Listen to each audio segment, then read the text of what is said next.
Okay, sorry guys, welcome back. Okay, I think we're gonna get the. And we'll see how it goes. Hello. It's working better now?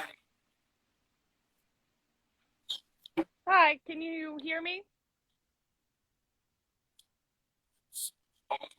Yeah. Can you hear me now? Yeah, I can hear you. Can you hear me? Okay, okay. Well, hello.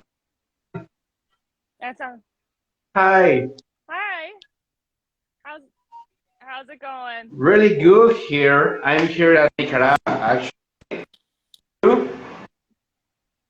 Yeah. You said you're in Nicaragua right now? Oh, very nice. I'm in Maryland. Very nice It looks place, like this. actually. Nice sunshine. Yeah, it's a nice backyard.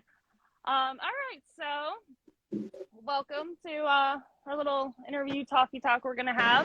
Um, I know I've done some stuff with Casa 1910 in the past, so I have some familiarity with your guys' company, and I'm a huge fan of the use of Mexican San Andreas tobacco, as well as the cultural history of Veracruz and the location and stuff like that. So I figure we would start with maybe getting to know you a little bit more for the sake of the people who are watching. So if you want to just tell us a little bit about yourself, and then we'll get into the nitty gritty.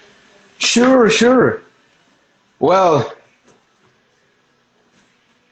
I'm totally yours for your questions, for smoking together and other stuff. Mm-hmm. Actually, I'm smoking right now one new release for Casa 1910. I Oh, can show you, but wow. it's the new release. Oh, wow. Well, I've been excited for something new from you guys. Of course, what we have going on right now is a fantastic cigar. There's some cigars that I get to have and I really enjoy them, and it's something I want to talk about, but it's another thing to actually have the cigar also in the shop that I work at, because then I get to tell a lot of people about it and then get to see their reactions for, you know, after I've recommended the smoke, how well it goes for them. So I've been having a lot of fun, putting this in people's hands, have people having an opportunity to try something different. There's something really awesome about giving somebody a cigar that is outside their typical norm of what they're having usually as a cigar. As we all know, there's a lot of Cuban traditional roots for most of the cigars we smoke, but having something that's outside the Cuban context that is a testament to a one location for tobacco growing is something a lot more unique, and it's more of a cultural tool than just a cigar that you're supposed to enjoy.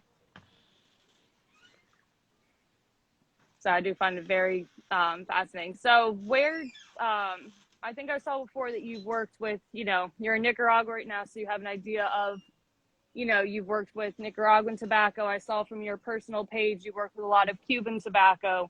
So you've got your Nicaraguan, your Cuban context, and then your Mexican San Andreas context. What do you find to be like the most differentiation between the two, or between the three, because they're all kind of different climates, different soils, and the way the volcanic soil is placed on, within the context of the locations itself. So do you mind, maybe explaining a little bit of what you've noticed are kind of differences between what's going on, like with the soil contents and how they make a Well, difference?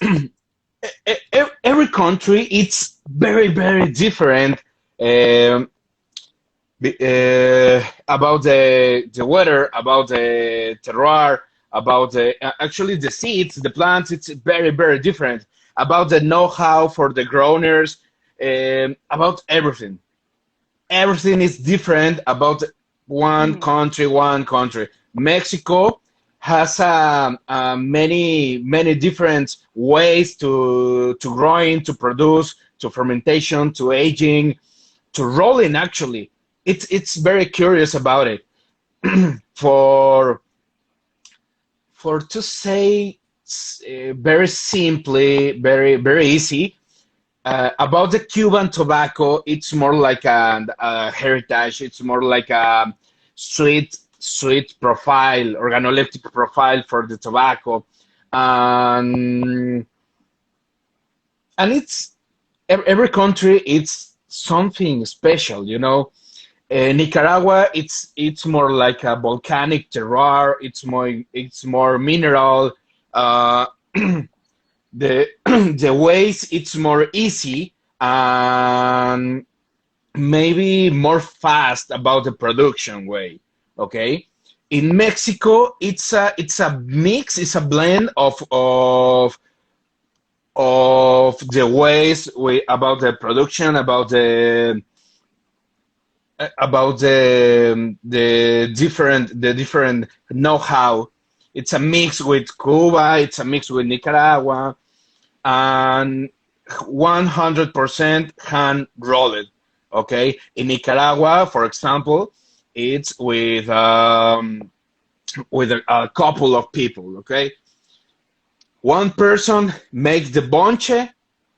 It's a cigar without a wrapper, and other person pass the wrapper. It's an amazing. Here in Nicaragua, the produce for one couple for day, it's 450 cigars per day. But about the Cuba, 100%, it's one person for the bunch, and well, 100 rolled, one person. About the filler, binder, and wrapper, it's like 80 for 120 cigars per day. In Mexico, we make a hundred cigars per day for one roller. Okay, it's very different ways Hmm. to produce. It's very different terroir, but in I say about the it's beautiful. It's beautiful to cigar smokers have to a lot of possibilities about the organoleptic profiles, about the construction for the cigar, about the el terminado, about the hand picket. It's beautiful. The all countries produce the Hmm. tobacco. It's wonderful for me. Hmm.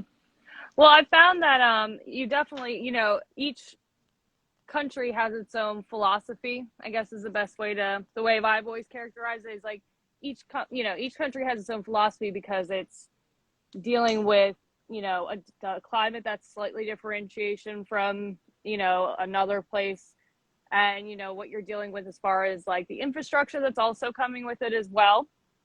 Um, and there's what I find interesting is that you're dealing with Nicaragua, tobacco regions are very closely connected towards Honduras's border, where you have more of a kind of similarity, but a difference in the way the soil content's created. And then with Mexico, you have the Tuxtla Mountains, which is a great big range. So there's different ways, I guess, that runoff is taking its connections from like the top of the mountains to the lower ones. Seems like it's a little bit more grandiose. So there's more coming from one area to another, which I think is why, for me at least, when I have Mexican San Andreas tobacco, I always liken it to something just a little bit more minerally, texturally, which is why I really like the fact that there's a Sumatra wrapper on this because it helps balance out that grittiness, which I love. But for smokers who don't particularly love a heavy grittiness in the cigar, it tailors to the fact of, we have a lot of Nicaraguan smokers on the market. We have a lot of Dominican smokers on the market.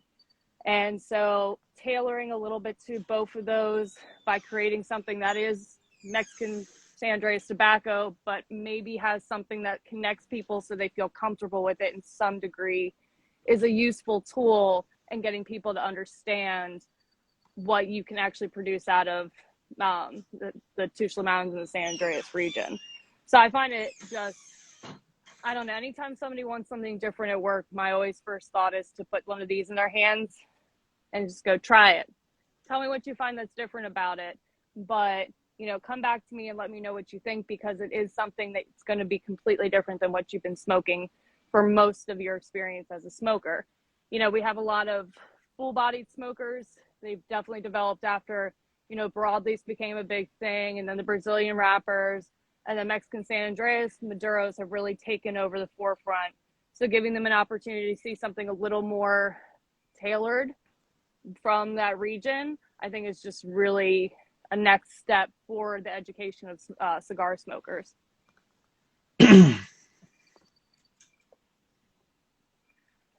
But so what would you say, what were you doing prior to joining the Casa 1910 crew? I beg your pardon? So what was, before you joined Casa 1910, what were you Well, doing prior to? actually, I'm a liar. But I take the call for the happiness, okay, the happy life, and I love the red Mm-hmm. wine. I love the spirit from different countries. I love the Scotch. I love the Japanese whiskey. I love the bourbons. I love the Canadian whiskey. I love the Mexican whiskey, actually. I love the rums. Um, Mm-hmm. I love tobacco. Okay, and Mm-hmm. I have a little bit a little short history about that, because 14 years ago, in a couple of months, 50 years ago, I begin my beginning. It's on the spirit world, okay, for the Cuban rum, for the Caribbean rum and other stuff. I'm study about that. I'm study Scotch whiskey in Scotland. I study tequila in Mexico, of course. I'm from the tequila land. I'm from Jalisco, Mexico, and I love Oh, these okay. kind of spirits. I love the agave spirits, the bacanora, the mezcal, but the tequila is the most for me. Okay, and one Mm-hmm. thing comes to the other thing, and in the middle of the time, I'm working on Habanos for Cuban Cigars SA, and I a few years ago, I'm a marketing manager for from Habanos SA, and working in other stuff about the tobacco and advocacy work and other stuff. But I love all tobacco. I love the tobacco of Mexico. I love the Cuban tobacco. I love the Nicaraguan tobacco, the Dominican Republic tobacco, Honduras and Ecuador and other stuff. But every time my best wishes, my Santa Claus wishes, it's I love to make my brand, my cigar, my spirit, my idea for Mexico, for the world, for the all cigar smokers. I need to share Mexico about the rum, the whiskey, the tequila, and of course the tobacco. And I study a lot of Mm-hmm. tobacco. I'm studying on the Habanos SA Academia. Actually, I'm a Master Habanos sommelier or Master Habanos specialist. I'm a Master Cigar Sommelier for the EACS, the International Association of Cigar Sommelier, and I'm searching a lot of information for all countries. For Dominican Republic, the new ways, the new process, the new growing tobacco ways and process, the new rolling process, and I read a lot. I'm searching information about it. Okay, and in a couple of years ago, two two great people, Serge and Jamie, co-founders for Casa 1910 with me, in the little in a very small event. We talk about the Mexican tobacco, the possibilities about the making a new brand of Mexico. And I'm here now. We are here now for Casa 1910. The past July of PCA, we Mhm. present the brand of all the world. And right now, I'm making a lot of new cigars, actually for new releases, but it's maybe it's a little bit is I'm really excited about it. Mhm. Well, anything, I mean, if this is a testament to what we've got in store, I'm very excited to see what we've got going on because, again, I mean, I was contacted by Maria from your guys' company, and she was like, hey, we would like to do some stuff, it's all Mexican tobacco. You want to do, we'll send you some cigars. And I was like, please send them as quick as possible because I need to get my hands on this cigar after reading the profile, after reading the, going on the web page for your guys' company. And so I have an anthropology and archaeology background. So for me, all of everything I was seeing in this for the cigar and all the culture around it would just made it more interesting than any cigar I really had like come in contact with in the past couple of Wow. years. It's just because you've got there's so many fantastic cigars out there, and there's a lot of storylines that come with them. But for me, a storyline that tells, you know, 3, 4,000 years of history and culture and people and transportation of tobacco and movement of it, just even looking at the history of Veracruz itself from, the early Olmec culture, I think what Tres Zapotes is about like 45 minutes, an hour from the Veracruz, San Andreas, Tuxtla region, to having, Cortez first coming there, distributing tobacco outside of that. So you see the first mobility of product. And now we're, seeing the mobility of ideas and history coming from a product. And I think that sings a lot more to me as a smoker. And my goal with how I like to educate people about cigars is to really make them feel like, even though it's not their personal history, it's something that they should really think about if they want to enjoy a cigar to its fullest extent.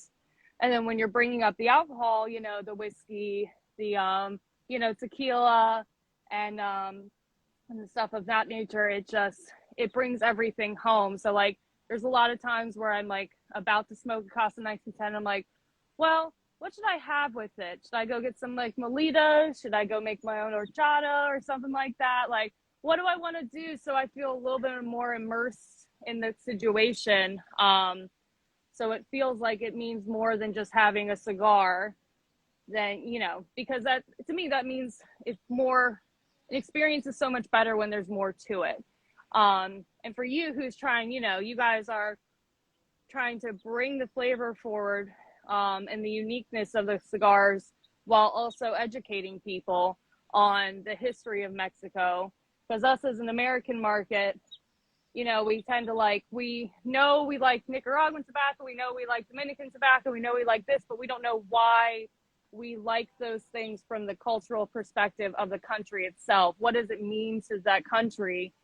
And where can we put some connections to it while instead of keeping it this separate like it's always been for years and years and years at the American market. So I love the fact that this is a fully Mexican company that is moving into different markets as opposed to being a company that's made for the American market initially. It should be made for the people of that country to really be, feel that pride in what they can produce as opposed to, just taking tobacco out of a country just to give it to another market. So there's something I really enjoy about that. I think you guys do a really great job of doing, presenting that. Another company that kind of does like foundation with the Eluense using, native language for a cigar's name in order to kind of possess a little bit more of what they're trying to explain about the traditions of it. Has always, I don't know if many people have that fascination, but for me, I just find it to be overwhelmingly more interesting than just, picking up a cigar that I everybody thinks is a great cigar because everyone says it's a great cigar. It should be a great cigar because it tells you a story and it's also just absolutely Thank you. delicious. Um, yeah, of course. So, what is it like? So, what is it like blending with San Andreas Negro tobacco? I noticed that you guys you age yours tobacco for your binder and filler for what, 5 years, if I Actually, in remember the correctly. uh-huh. So, Sorry. I don't know. Well, Keep going. about the cuchillo parado, it's a very interesting history because every cigar for Casa 1910 needs to 6 to 7 years for work behind it. Okay, because for the filler and Mm-hmm. binder we use all Negro San Andres for different plants for, okay, but with 5 years aged for minimum. For the Mm-hmm. wrapper, it's a Sumatra seed growing in Mexico. We need to tobacco leaves with 3 years aged for minimum. For minimum. After we roll it, we need Mm-hmm. to rest the cigar in the cedar wood for 6 to 8 months minimum for each cigar. For the perfect smoke, I need to send for tobacco shops the cigars in the perfect time to smoke. I don't Yeah. like the aspect about the okay, but buy the cigar and rest the cigar in the humidor for 3 months more. No, I need to make cigars for the perfect smoke in the tobacco shop. Okay, I need that. My business partners, Serge and Jamie, I make the cigar.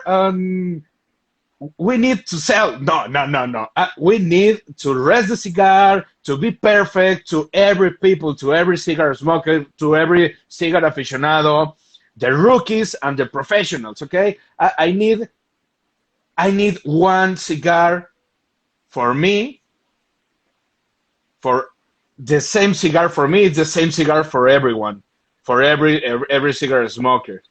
About the cuchillo parado, about the new Right. releases. Okay. Mm-hmm. Well, which is good. I mean, which says a lot because we've noticed, at least from the selling perspective, that there's been so many companies recently that have just been pushing out product. I'm not going to say who they are, but they've been pushing out product that you can just tell needs a little bit more time on it. You can just tell that, like, they're getting it out because the market's demanding it. But I always, when it comes to the cigars, I always recommend that they stay in the humidor for a little bit longer. Um, Whereas I guess when you're in a larger company, there's that more demand. But when you are, you have one single cigar, there's that curating nature to it of, I'm not going to put it out till it's ready. That bottle of scotch needs to sit for 12 years because it needs to sit for 12 years and it's not going to be ready until it's ready Yeah. to come out. You know, every cigar in the humidor, like if we got some more from your company, usually like to let it sit for a week just so it gets acclimated. But that's all it needs, is about 1 week of time in the humidor just to get familiar with the rest of the humidity going on. Sure. Whereas some other cigars need about a month to 2 months, and it's a little daunting for a lot of companies. But it shows the work that you get into when you actually say, no, let's be patient. Let's have a cigar when it's ready, not when you're demanding it, because then you're not going to get the quality that you're looking for. So that's, it's definitely a testament of, we're going to put in the work and we're going to make sure the work is as good as it gets, because we don't want to come back with, oh, this one wasn't as good as this one before. So that is definitely something to gotta look. And there's, every time I look at this band of the cigar, it's first off absolutely gorgeous, but it just makes me want to figure out more about the company, just because, you've got the talon and the snake, and the cultural traditions and the history behind those as far as the country's concerned. What I also really like about the cigar is the fact that you have a Sumatra wrapper, which was really after the revolutions in Indonesia. The Dutch just brought it over, kind of dropped it off, and they're like, bye. But it kind of brings that connection of what revolutions bring as a concept of the history of tobacco itself. Is, you know, it's a product to be for the conqueror to move along, but it also provides the rich history of the people's rebellion towards the culture that they want and they want to continue on. So, you know, you have this cigar that's celebrating one revolution with a wrapper type that is a testament of Hmm. another revolution of a time period as well. So there's something, you know, it's not just one thing, it's like five other things that make you think about something else, and there's something very beautiful to that. You know, so the history, I just, you know, and I see some people are like, it's interesting to know the history. It is, you know. I think we are going to be doing a promotion with Davida Cigars for you guys for the Mexican Independence Day in September, which is another look of 100 years of history, you know, from the Spanish to the history of, you know, the revolutions going on afterwards. So you have this really nice line of just experiencing the different histories of Mexico itself. And again, I just think that's something really wonderful for people to engage in, because they don't really get that. You know, we can talk about like the Cuban revolutions all we want, when not many people talk about, like, you know, the history of Nicaragua or Brazil or Honduras or, you know, Ecuador. So the fact that there's a company trying to be like, well, here's something delicious, this is a tool to like get you hooked, now let us tell you some other things that really represent our culture as a people. So I really truly enjoy that. So are there but it's, so is there a specific reason to, or is there a quality of the tobacco itself that requires it to be aged for much longer? Like, you know, to be aged to that degree, does it need to take that extra time as opposed to other tobaccos that you work with? Does it seem like that it just needs more time with it to just get the aging and the smoothing out of the context for it to be worth your Yeah, while? actually, we make a lot of exercise. We make a lot of experiments with Mexican tobacco, with Mm-hmm. one fermentation, two fermentation, three fermentations, with four times and five times for fermentation. I make a lot of notes about the experience, the organoleptic profile for every tobacco leaf with different fermentation and different aging.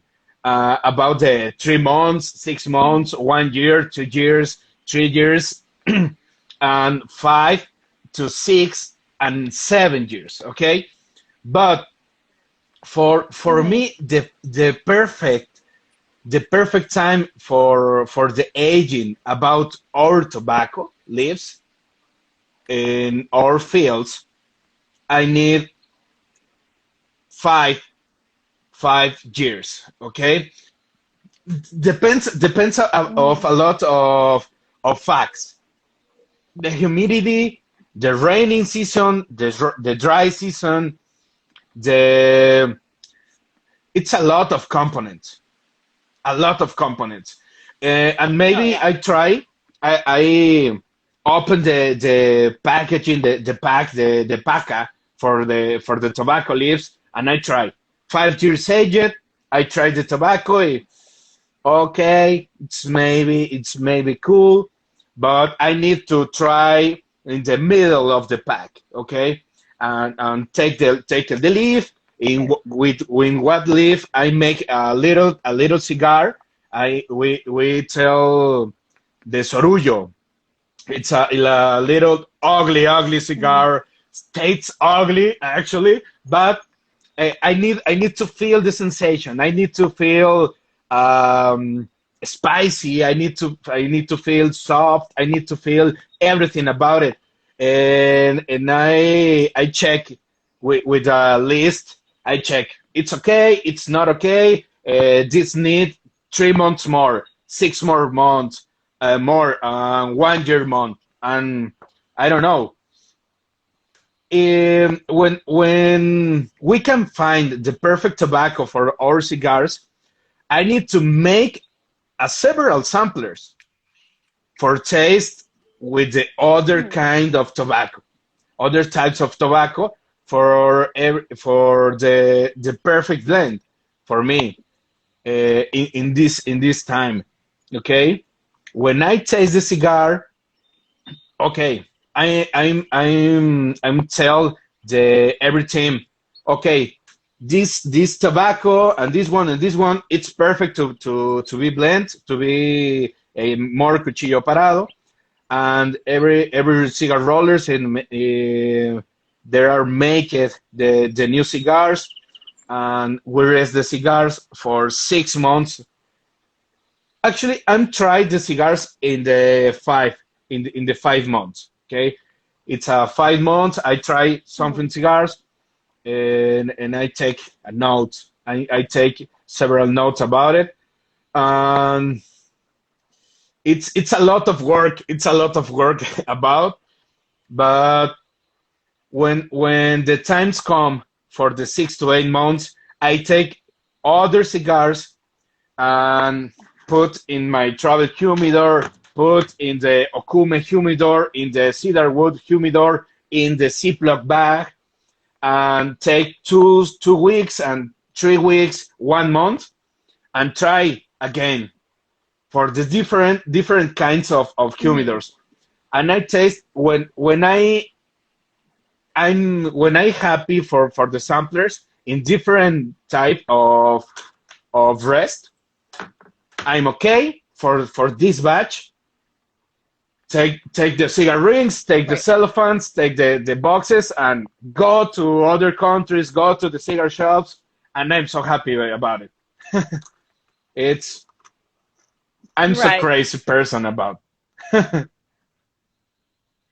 uh, Everything you just described, I'm like, yeah, I could see myself doing something like that. You're like, I need notes for everything. Everything needs a note. Everything needs a different variable because if I want to make sure everything's perfect in every sort of circumstance, which had me wondering, is there a most cigars humidity likes to stay at 70, 65. Is there, but percentage wise for the humidity, does Mexican San Andreas tobacco fall still into that 70%, or is it more like 65% for its happy humidity? It's very interesting question. Thanks for that, because for me it's not depend for the tobacco leaf. It's depend for Mm-hmm. the altitude. If you living if you living in the Oh yeah, good in the point. dry weather, you need 68 to 70, actually to 72 to 75. I'm living Yeah. in Mexico City. Okay, it's very Mm-hmm. very dry weather. I need more humidity, but in San Andres, the weather, it's a lot of humidity in the weather. Outside the Yeah, the humidor, coastline. I need 65, I need 68, and no more. It's like I prefer in the for the average humidity, 68. It's perfect for me. 68. It's perfect. Mm-hmm. Okay. Okay. Yeah, because I know. So here in Maryland, we have our winters are very dry, and then we get to the summertime and our humidity spikes like something crazy because we're basically in like a water. Maryland's basically a watershed. It's basically just the bottoms of the mountain areas where all the water seeps into the Chesapeake Bay. So I always have with customers if they're like humidity's kind of off. I'm like, you want to regulate it to where it makes the most sense. If it's if it's going to be this humid during the summertime, you might want to get yourself a lower percentage humidity pack in order to deal with that. And then we have some people who like to get the high 84% humidity packs. And like that's kind of like dumping water all on top of your cigars. No, Don't do it. please Like don't. So yeah, I see it all the time. It's like they're like, I need a 84%. I'm like, no, you don't. There's something wrong with the humidor. It's not about the humidity. Like you need to reorganize your cigars. You need to be doing something like that. It's we have your care and like the notes that you go through on that, and a lot of things that it comes to educating cigar smokers is the care that they have to do once they have their cigars, once they have their humidors and stuff like that, because we are finishing off the aging process for your product. So I always find it's interesting to ask, blenders and people in the industry how they like to maintain their cigars, so people really understand and appreciate how much they really should focus on taking care of their cigars and stuff like that, because we're just continuing your work by aging it ourselves. Um, Now, I haven't had a chance to age one of these cigars because every time I get my hands on one, I just want to smoke it. Um, but some medium-bodied cigars don't do particularly well when they're aged because they get softened out too much. But because of the nature of this cigar, I could only imagine with more age on it too, it would just be I, absolutely I beautiful think as I well. think for the Um, perfect time of aging for this cigar, with a middle strength, with a kind of range gauge for 50, it's like 2 to 3 years aged. I thinking about yeah, it, it's a perfect aging. yeah. I mean, I just find, like I was saying before, there's just so many people. Like, we went from that range of like Connecticut broadleafs, let's punch people in the face with some like heavy, muddled grittiness. And then the Brazilians, oh, we actually don't want intensity. We want a lot of flavor. And so now we're dipping back into, oh, I don't necessarily need to have heavy strength in order to have full flavor of a cigar. And this is a great testament to that because it's presenting to you, I don't need to have a super dark wrapper that's been aging for Yeah, like, 20 years or blah, blah, blah, in order to have something that is fundamentally full of flavor, rich, complex, everything that has to do with it. And it's, like I said, it's so unique, especially when people are just so fixated, or at least from the American market, on getting their hands on a Cuban cigar or a Nicaraguan cigar. I'm like, well, okay, but you're not really experiencing all of the beauty of indigenous tobaccos, which is why I feel like should be the next move in the cigar industry is, you know, going back to the country's sources and letting the people of those countries tell us more about what they want to show with their cigars. I mean, everything will have a little bit of a Cuban context to it. I mean, we see Habano wrappers in the industry constantly. Um, but seeing stuff that's outside of it, I think, has made people more educated and more interested in trying new things. So that's what I really love about it. Um, what would you do? You guys implement any particular like um, different like growing processes or things of that nature? I mean, I know there's a whole bunch of different fermentation ways that you can go about. You can put it underground, you can put it in the Andullo process, you can lay it out, and just do the normal fermentation. Do you guys stick to more of the Cuban tones, or do you guys implement some more cultural traditions from your own local well, it's region? a it's a mix. It's a mix for ways in the all process. Uh, about the our Mm-hmm. special process, I think it about the growing. Our fields, it's in the middle of the valley, in the actually, I'm showing you the picture in the tobacco leaves. It's very Yeah, very interesting because yeah. uh, in our tobacco leaves never growing tobacco in the past. Okay, I was actually really curious about that. Whether it had any, what was its prior usage of that land would have been if it It's wasn't tobacco. all I don't know, it's the correct way. It's a virgin fields.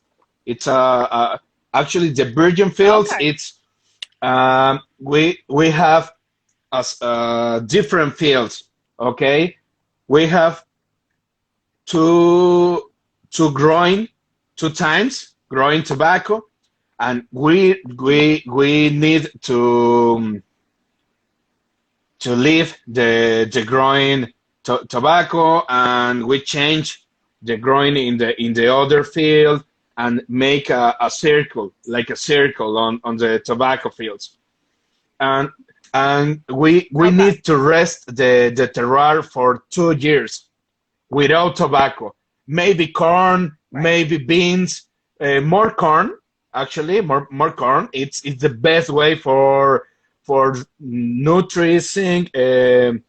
It's it's better for the earth. The the corn. It's it's a lot of work. We need to test in the earth, a chemic test and other stuff for the perfect Hmm. nutrition for the fields, for the perfect way. And it's not just the weather, it's not just the terroir, it's not just the know-how, it's nutrition, it's Hmm. chemicals, it's the perfect seed for the perfect terroir in the same time. It's it's magical.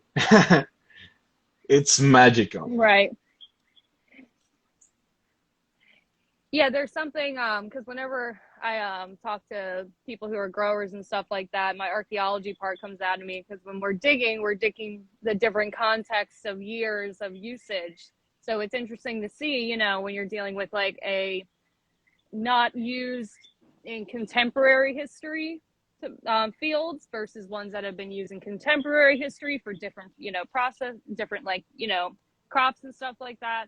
So it's cool to, you know, have a region that is so, I mean, there's a reason why people went back after the San Martin volcano during the Olmec period to create a new settlement because the Yeah. rich soil of that area makes you want to go back. So knowing that it's been that rich and has been that um, powerful of an area for people to want to come back, want to have their civilizations there, to now having it now and being able to use it in the appropriate ways, which is use it for tobacco, move on to the next side, prepare it for the next years to come.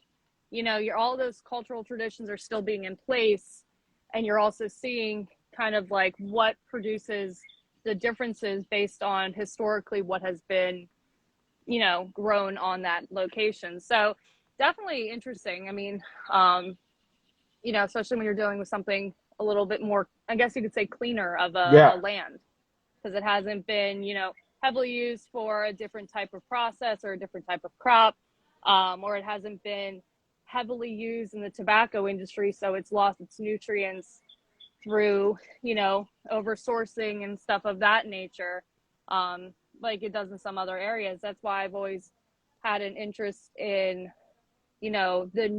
the other regions that are not like, Dominican, Ecuador, Honduras, you know, what is produced there, because there's something a little bit, it's kind of like hidden for a while, like that land has been pristine for a while for that tobacco use, to kind of explore what it was in a historical era because it hasn't been used prior to. So Peruvian tobacco, I've always had an interest in, more people growing the infrastructure in that, or Costa Rican and stuff like that. There's so many different regions now that, because we have that mobility of resources and peoples, I'm hoping to see more of that elaboration in those regions. In Mexico, just because I'm obsessed with the tobacco, is my most interest because, like I said, for my palate, Mexican San Andreas tobacco is just so ideal for me, just because of the way that it sits on Nice. my palate. And so that's what I've been trying to introduce, other customers into, is it's like, you like that grittiness and you like that really nice, richness that's coming through the cigar. Well, you'll also like it also coming from this type of tobacco as well. And maybe this is actually a little more to what you want.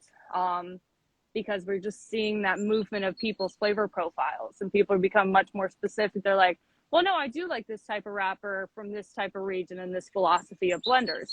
So introducing people to newer ideas like Casa 1910 is just, I think, is the way that we move forward as cigar smokers. Um, so it's definitely cool to be able to talk to, you and stuff like that, and work with the company, and because it just, for somebody who's young, who's in the industry in a different kind of way, I'm always looking for something to like build up my excitement again.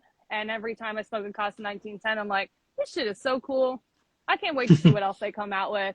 It's going to be great. You know what I mean? Um, so we're getting a little closer to the end of this. So is there anything you want to tell me in particular about Casa 1910 that I haven't, asked you about yet? Anything you want to just go ahead. Okay. Well, in the Casa 1910, we need actually our vision about our business. It's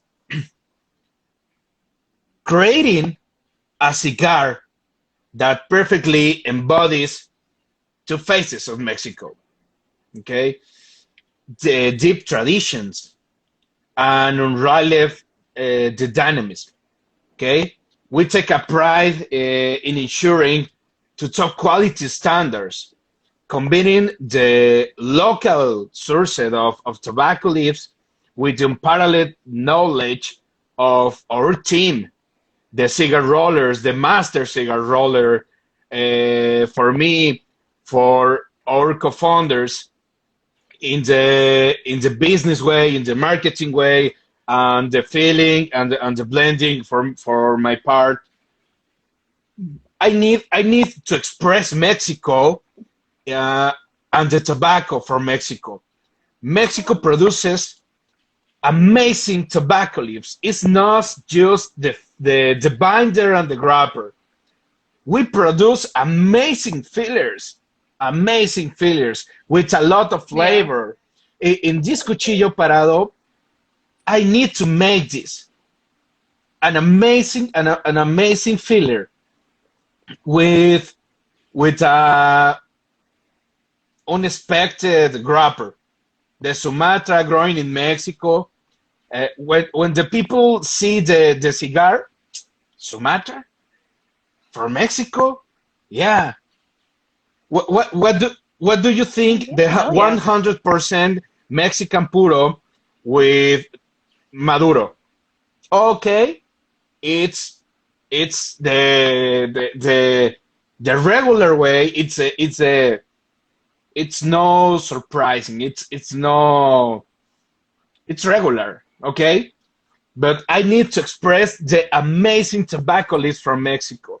I need to express Mexico in the different way.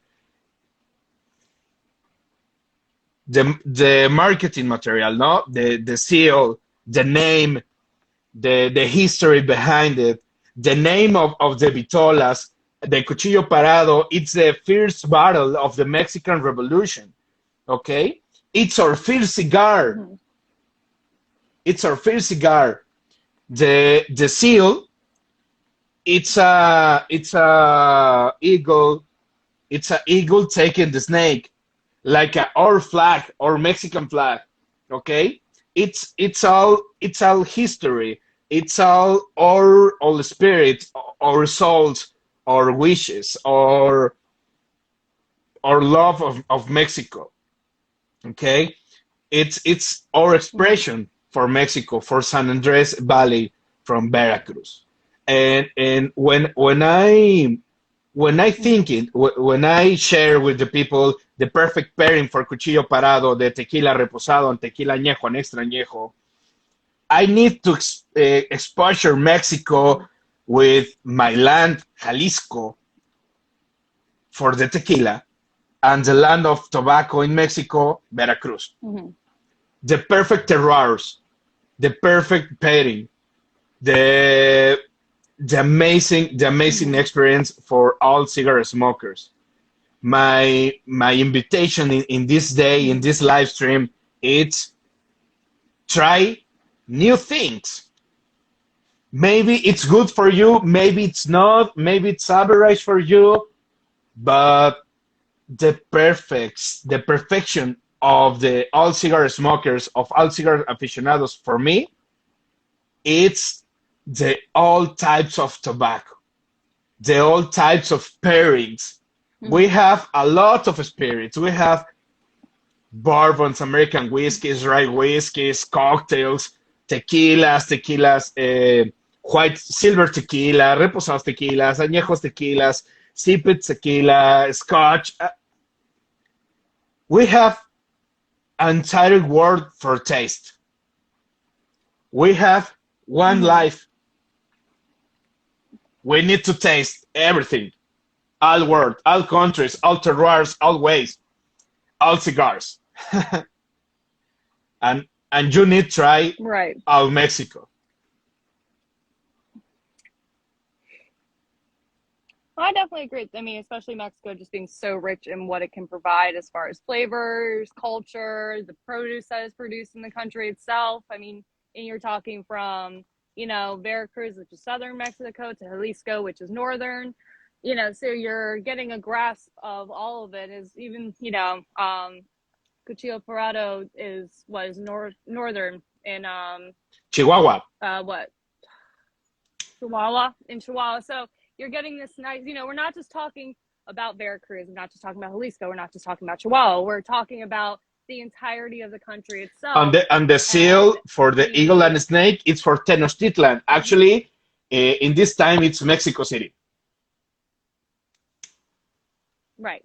Yeah. So it's everywhere, and it tells me about the Spanish traditions, and it tells me about the indigenous, the Aztecs, the Mayans, the Olmec, um, everybody who's been involved with that. The symbolism of snakes is so apparent in all of Mexican culture, So there's that.